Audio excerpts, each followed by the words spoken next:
ABL 바이오 주주님들 반갑습니다. 오늘도 ABL 바이오 종목 분석 시작하겠습니다. 오늘 ABL 바이오의 위암 신약 지바스토미그가 FDA 패스트트랙 지정을 받았습니다. 그런데 이 소식 단순 규제 절차로 보면 진짜 그림을 놓칩니다. 올해 4분기에 임상 3상 착수가 예정돼 있고 파트너십 확대를 위해 바이오 USA까지 간다는 겁니다. 오늘 이 소식들이 ABL 바이오의 미래를 어떻게 바꿀지, 또 앞으로 ABL 바이오가 더 상승할 수밖에 없는 근거를 지금부터 명확하게 말씀드리겠습니다. 여러분, FDA가 먼저 손을 들어준 신약이 있다면 어떻게 보시겠어요? 패스트트랙은 기업이 신청한다고 다 주는 게 아닙니다. FDA가 임상 데이터를 직접 검토한 뒤 충분히 유망하다고 판단한 물질에만 부여하는 자격이에요. ABL 바이오의 지바스토미그가 바로 그 지정을 오늘 받았습니다. 이 단 하나의 장면이 오늘 이야기 전체의 출발점입니다. 오늘은 이 세 가지를 같이 확인해 볼 거예요. 첫째, FDA 패스트트랙이 ABL 바이오의 임상 타임라인에 어떤 항체를 만들어주는가. 둘째, 지바스토미그의 이중항체 구조가 위암 치료에서 왜 구조적으로 다른가. 셋째, 바이오 USA 참가가 밸류에이션 회복의 바이탈 사인이 되는 이유는 무엇인가. 자, 첫 번째 키워드부터 들어가겠습니다. 여러분도 이런 뉴스 보셨을 거예요. 글로벌 빅파마들이 면역 항암제 파이프라인 확보에 수조 원씩 베팅하고 있다는 소식들이요. 왜 그럴까요? 기존 항암제가 암세포를 직접 죽인다면 면역 항암제는 우리 몸의 면역세포를 깨워서 암을 공격하게 만드는 원리입니다. 치료 반응이 지속되고 독성이 낮다는 점에서 다음 세대 표준 치료로 자리 잡고 있어요.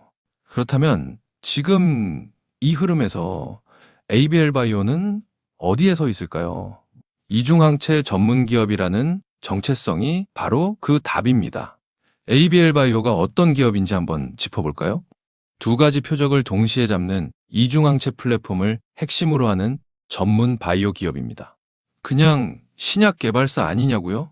미국 파트너 노바브릿지와 함께 진행성 위암에서 임상 1, 비상의 고무적인 효능과 안전성 데이터를 이미 쌓아놓은 기업이에요. 이 임상 데이터가 FDA의 눈에 들었다는 게 오늘의 핵심입니다. 이 바이탈 사인이 확인된 자리에서 이제 세 가지 투자 포인트로 들어가 볼게요. 패스트 트랙 지정, 이게 얼마나 큰 얘기냐면요. 일반 신약 개발 과정에서는 FDA와의 소통이 제한적이에요. 패스트 트랙이 주어지면 개발 과정에서 FDA와 더 긴밀히 협의할 수 있고, 요건 충족 시 롤링 리뷰, 우선 심사, 가속 승인 대상이 될 수 있습니다. 이게 의미하는 게 뭘까요? 신약 개발의 면역력이 강해진다는 뜻이에요. 승인까지 걸리는 시간이 단축되고 개발 리스크가 줄어드는 겁니다. ABL 바이오는 4분기에 임상 3상 등록 임상시험 착수를 예정하고 있고요. 이 타임라인이 두 번째 포인트에서 더 선명해집니다. 두 번째 포인트는 지바스토미그의 구조적 차별성입니다. 지바스토미그가 뭔지 아세요? 위암에서 과발현되는 클라우딘 18.2와 면역 T세포 활성화에 관여하는 4-1BB를 동시에 표적하는 이중항체입니다. 왜 이 두 가지를 동시에 잡아야 할까요? 클라우딘 18.2로 암세포를 찾아내고 4-1BB로 면역세포를 깨우면 종양 환경 안에서 더 강력한 항암 반응이 일어납니다. 임상 1 비상에서 지속적인 치료 반응이 관찰됐고 계열 내 최고 치료제에 잠재력이 있다는 평가까지 나왔어요. 이 차별성 위에 세 번째 포인트가 올라갑니다. 그렇다면 지금 아직도 ABL 바이오가 저평가받고 있다는 게 무슨 뜻일까요? 이중항체 플랫폼이 만드는 복수 파이프라인의 가치를 시장이 아직 충분히 읽지 못하고 있다는 뜻입니다. ABL 바이오는 이번 달 바이오 USA 2026에 참가해 글로벌 파트너십을 모색합니다. 이게 왜 중요한가요? FDA 패스트트랙이라는 검증된 데이터를 들고 협상 테이블에 앉는 기업과 그렇지 않은 기업은 협상력이 다릅니다. 기술 이전 딜 하나가 밸류에이션 회복력을 바꿔놓는 구조예요. 여기서 한 가지 더 짚고 넘어갈 게 있는데요. 올해 하반기 글로벌 학술대회에서 임상 1 비상 전체 데이터가 공개될 예정이라는 점입니다. 데이터 공개는 기관 투자자들이 파이프라인 신뢰도를 직접 평가하는 계기가 됩니다. 4분기 임상 3상 착수, 하반기 데이터 공개, 바이오 USA 파트너십이 연속으로 맞물리는 구조예요. 그렇다면 왜 다른 기업이 아닌 ABL 바이오이어야 할까요? 핵심은 이중항체 플랫폼이 축적한 임상 면역 기억입니다. 1비상에서 쌓은 효능과 안전성 데이터가 FDA와의 신뢰로 이어졌어요. 노바브릿지라는 글로벌 파트너가 공동 개발을 함께 이끈다는 점도 리스크, 분산 측면에서 강점이에요. 이 체력의 차이가 결국 경쟁사와의 격차를 만들어냅니다. 물론 좋은 면만 있는 건 아니에요. 첫 번째 리스크는 임상 3상의 불확실성입니다. 패스트 트랙이 성공을 보장하진 않아요. 3상에서 충분한 유효성을 입증하지 못하면 승인이 거부될 수 있거든요.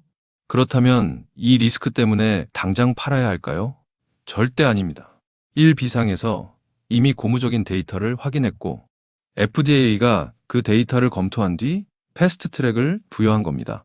리스크를 알고 판단하는 것과 모르고 결정하는 건 전혀 다릅니다. 두 번째 리스크도 봐야 합니다. 두 번째 리스크는 바이오 USA에서 실질적인 파트너십이 안 나올 수 있다는 점입니다. 미팅이 많아도 계약으로 이어지지 않는 경우가 있거든요. 그럼에도 ABL 바이오를 주목하는 이유는 패스트 트랙이라는 FDA 인증을 들고 협상 테이블에 앉기 때문입니다. 절대 아닙니다. 이 협상력의 차이가 결국 기업 가치 회복의 분기점이 될 수 있어요. 자, 오늘 말씀드린 내용을 딱 세 줄로 정리해 드릴게요. 임상은 FDA 패스트 트랙 지정으로 4분기 임상 3상 착수 타임라인을 확보했습니다.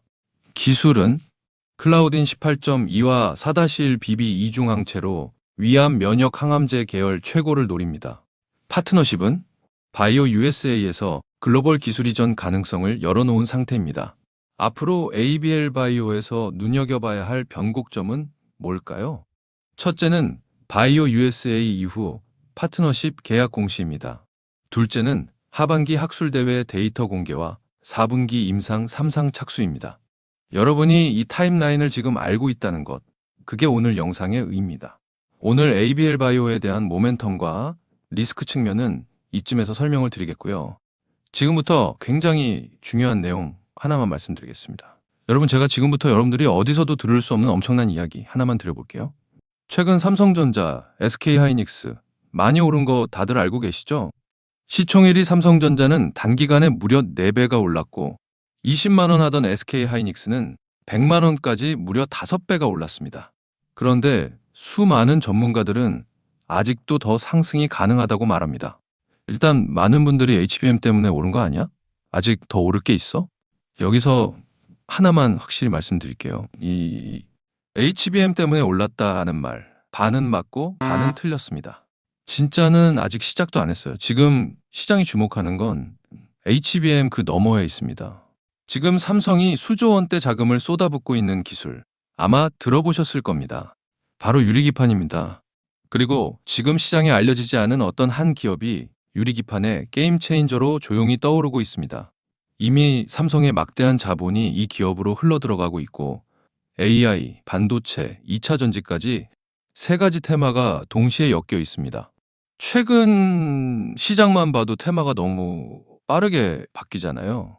그런데 이 종목은 세 가지 테마가 동시에 묶여 있어서 꾸준한 상승이 가능하다는 겁니다.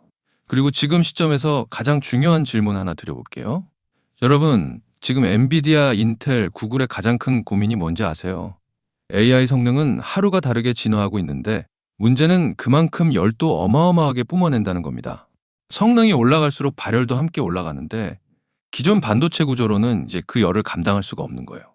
한마디로 성능의 한계가 아니라 열의 한계에 막혀버린 겁니다. 그래서 지금 엔비디아와 삼성이 긴밀하게 협력을 논의하고 있는 거고 AMD 수장까지 직접 방한한 겁니다. 그런데 여기서 이상한 점이 하나 있습니다. 삼성이 세계 최고 실력이라고 자부하는 이 기업의 주가는 아직 바닥입니다. 왜일까요? 세력들은 절대로 아무 때나 주가를 올리지 않습니다.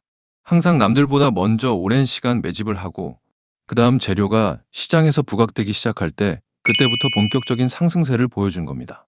그런데 이 종목 같은 경우에는 유리기판이라는 초강력 재료를 가지고 있고 삼성의 거대 자금이 빠르게 들어가고 있기 때문에 한번 움직임이 시작하면 절대 이 가격대엔 못 산다는 겁니다.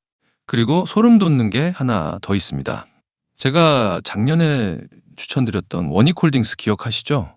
똑같이 바닥권에서 횡보하며 장기 매집이 시작됐고 거래량이 본격적으로 튀어오르기 시작하더니 무려 8배 넘는 상승이 나왔습니다. 그런데 이 종목도 보면 어떻습니까? 바닥권에서 횡보하며 오랜 시간 매집이 진행됐고 거래량이 중간중간 강하게 튀어올랐습니다. 그렇다는 건 이 종목도 원익홀딩스만큼 상승이 나올 수 있다는 의미이고 거래량 볼륨이 원익홀딩스보다 더 크기 때문에 그 이상의 상승이 나올 수밖에 없다는 겁니다. 그리고 수급도 한번 보세요. 외국인과 기관들은 쉬지 않고 매수하고 있는데 개인들만 매도하고 있습니다. 전형적인 메이저 세력의 수급 패턴입니다. 게다가 최근 들어 기관들과 외국인들의 매수세가 점점 강해지고 있기 때문에 머지않아 본격적인 상승이 시작될 겁니다. 그래서 지금 시간이 얼마 남지 않은 만큼 정말 많은 고민 끝에 세력 매집주를 구독자분들께 100% 무료로 공개를 해드릴 거니까요. 대신 여러분들은 구독과 좋아요는 꼭 눌러주시고 지금 화면에 제 개인 번호 잠시 보이시죠? 여기 있는 번호로 매집이라고 2글자 남겨주시면 제가 직접 보내드리겠습니다. 지금까지 제가 추천드린 종목들 다들 기억하시죠? 원익홀딩스 8배. 이 수익을 가져가신 분들의 공통점이 딱 하나 있습니다. 먼저 알았다는 겁니다. 오늘 소개드리는 이 종목도 마찬가지예요. 차트는 이미 신호를 보내고 있고 외국인과 기관은 조용히 담고 있습니다. 이 기회를 놓치는 순간 지금 이 가격은 다시 오지 않습니다. 종목명과 목표가 그리고 매수 전략까지 정리된 자료를 저희 구독자분들께 바로 보내드릴 거니까요. 마지막으로 구독과 좋아요 이 2가지만 눌러주시고 상단에 제 개인 번호로 매집이라고 2글자 남겨주시면 제가 직접 보내드리도록 하겠습니다. 투자에서 수익의 차이는 결국 기회를 알아봤을 때 시도했느냐, 그냥 지나쳤느냐에서 갈립니다. 그러니까 저희 구독자분들은 이 기회 절대 놓치지 마시길 바라겠고요. 오늘 영상은 이쯤에서 마무리하고 저는 다음에 더 좋은 분석으로 다시 찾아뵙겠습니다. 감사합니다.